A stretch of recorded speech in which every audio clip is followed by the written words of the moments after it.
Hello everyone, welcome back. In this video, I'm going to show you how to transfer money from PostFinance Switzerland.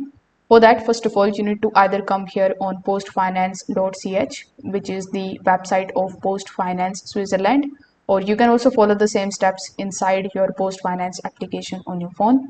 Now over here, simply click on the option of login on the top right hand corner of the screen.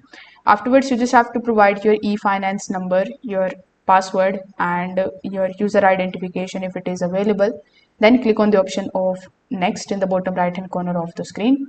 On the next page, you just have to simply authenticate your account by two-factor authentication code, and you will be able to basically log in into your account. Now, when you log in into your account, you just have to simply select the option of payments tab here in the bottom. Afterwards, you are going to see the third option of transfer here on the top.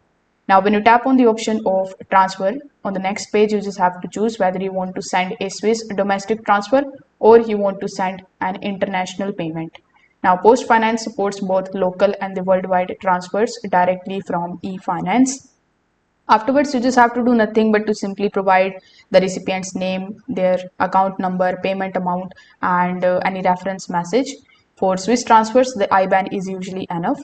For international transfers, some of the countries may also require you to provide the SWIFT code or the country specific booking code. So on the final page, you just have to review your transaction details and then you just have to simply confirm your transaction. So after approval, the transfer is going to appear in your payments history and tracking. You can also find it over here in the pending orders section, and that's how you can do it. Thank you.